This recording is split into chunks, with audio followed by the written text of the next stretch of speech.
petit message à toutes les personnes qui ont des problèmes, des maladies physiques et spirituelles. Je suis Mbutaki Okambi Avanga, un Kessa de Bundia Congo, les sosies valables, laissé par lui-même le leader du peuple Congo, l'incontournable Mwanda Nsemi. Eh bien, aujourd'hui, je suis venu auprès de vous pour lancer ce petit message. Je voulais dire ceci, c'est chaque mercredi, Tozalina Mandanda, pour notre programme de délivrance, si je peux le dire en français, mais chez nous à Congo, on dit Mandanda. Donc, c'est chaque mercredi, à partir de 8h30. Boye, bozui, ba transport na bino. Bozui na morgue, après morgue, bozui, transport ya la fontaine. Comme na la fontaine wana, tokobenga numéro tokocha wana, et boye na zikwa. Nous avons benga batu bazana ba maladie, batu bazana ba problème spirituel, batu bazana ba dossier patati patata. Baya kuna parce que il a un programme moko eza établi kuna pona koyamba batu bazana ba problème, batu ya ba maladie. Sur ce, moi Mbutaki Okambi Avanga, le sosie de Kaka ni Mwanda Nsemi, je vous appelle. Eza kokipete, école te, église te, ezala mundele, mutu mwindu, mukongo, muswahili, muluba, mungala, venez avec vos problèmes, avec vos maladies. Ce qui les saigne à Congo, à Tché, Mawanaye, eh bien, batu bakobika. Parce que, batu déjà bazali kobika, on n'est pas là pour faire de publicité comme les autres. Mais, moi, je vous dis que, ils ont déjà na batu oyo bazakobika. Chaque mercredi, prenez rendez-vous de venir à Kinkanda vers la fontaine. Pour les arrêter message pour na bandeko na ngai, batu mwindu nyonso na mokili mobimba. J'ai dit et je vous remercie, c'est tout.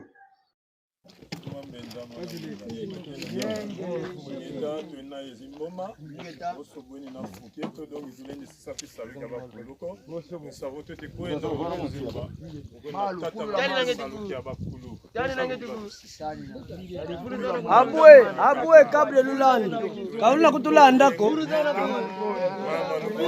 kabla lulandu kuna kachomo kela moyo sengele mbele tuena nesengele mbele tuena imono mpangine mbuti amafunki nkela fuma kinkenge nzinga mwana mbenza yenge nwani bya kedika iboncho bobo sakane to simbio ngeta mono nkumbo amembuta mbambi fuma mbenza mwana mbenza yenge keno diaka ngeta tuena ezimboma boso boni na fuketo dongi tulende sisaki saluki abakuluko nsavo to tikoenda babukuzimba mukwenda tata manaki saluki abakulu saluki batu sisidi weti tata manakaka tunaki ntwadi yengu dieto mama lubondo bonsa bobo tunaki twadi yengu dieto ngudi wa bakondo Yeta mbuta. Kena mbuta kimpioka. Beno mosile timona. Autrefois j'avais dit qu'il y a des tout mois tanu noa kafeti tanu noa.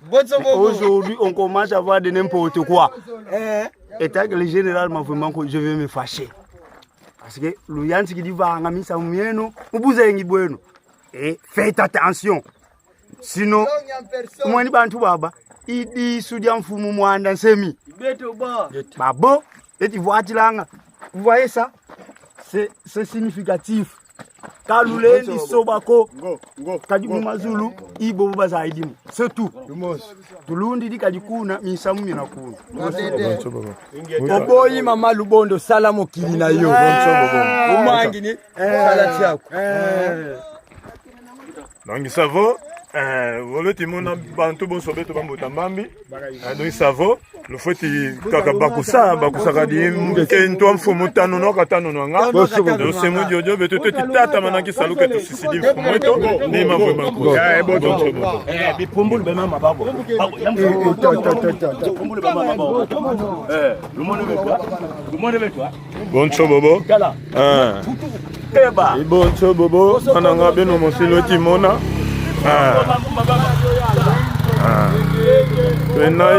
Ya jamfumo. Ya jamfumo wetikwiza twetikwenda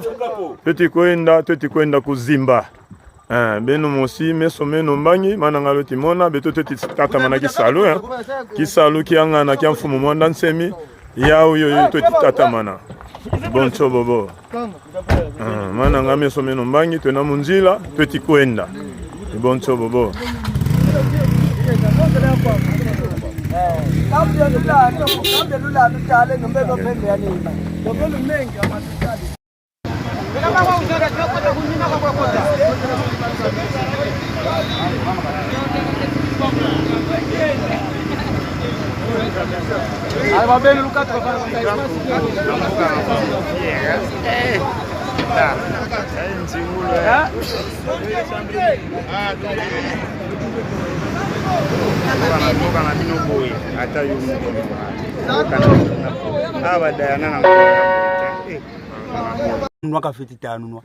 Aujourd'hui, on commence à voir de n'importe quoi.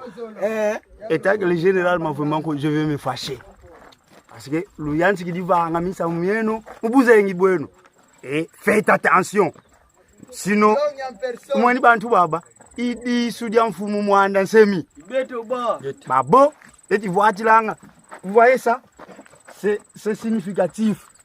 Kalulendi sobako kajimu mazulu ibo baza idimu. C'est tout.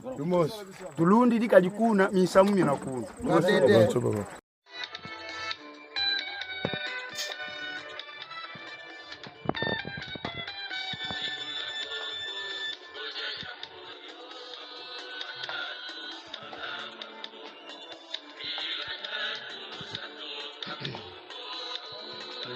Sulwa Congo akulubeto baavo vo zole bakampo va fulu kena bampangizaku bunda nge binda mene kukisonga ivo valuvila lwangu lyaku lwasi lyaku mbuki veni yenge ivo bekimpo va fulu kena mpangizaku mono kumbwame nekimpyo kambia vanga ngudyame wena muluvila lwansa kunivunda esediame wena muluvila lo makuku idina mono ngena I mwensa kumakuku yenge keno Ngizi di kuluza isansamu waou parce que le Seigneur à Congo a certaines facultés qu'il a données aux autres que les autres n'ont pas. Alors, c'est chaque mercredi manda anda meti salukanga kuzikwa dan temo kukinkanda vers la fontaine.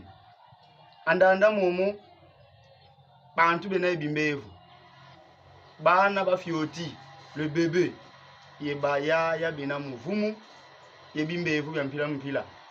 Donc c'est chaque mercredi à partir de 8h30 viens ce qui demande à ndameto makimpeve kujamda tulanga bantu kulukongolo kululanga bitezo vananga kimbuki yemanda anda mpila.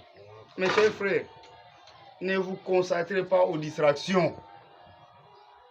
Venaye bimbevo beti kwamisa bantu mais bantu beti kukivana mumisa myampamba. Et aujourd'hui les sosies du leader du peuple Congo mbutaki okambia vanga, je me lève et donc je me lève pour chercher à faire certaines choses pour aider les gens. Nous sommes les Makessa de Bundia Congo. Salut Kenaye, tout le monde va nous comme Fumanda Congo. Donc chacun de nous a son travail. Mais ce dernier temps, nous nous sommes focalisés sur c'est vrai,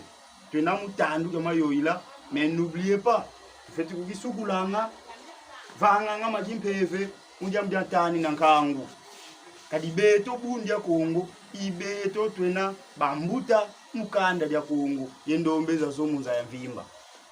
Donc moi j'appelle déjà tout le monde bena yebimbevo esamu yakimpeve bonso bobo bizanga kyantatu kuzikwa dia ntemo vers la fontaine ikuna tutivanga kimbuki emandanda mampila mumpila. Je dis et je vous remercie. C'est tout. C'est tout. Parce que on ne peut pas rester dans les distractions alors que Bantu Beti Bela, Bantu Beti Monampasi, les autres mais Beti Kondwa, Banani Balenda Kubatanina, mais Mono Enge Kesa Wetikuntala, Ibe tout vidi saluki okyo. Mais Luzayanga Diovo, Mfumu Mwanda Kongo, Kazubanga Bantu Ko, Kondwa quoi, ça avertir. Donc pour moi, j'ai jugé bon de faire mon travail. Et l'onga Congo, mpeva ni fulu kiena, revo sikato mayanga la musa mo kadi. Kanda dia kondwa kazi, kadi na kanda ku. J'ai dit et je vous remercie, c'est tout. C'est tout.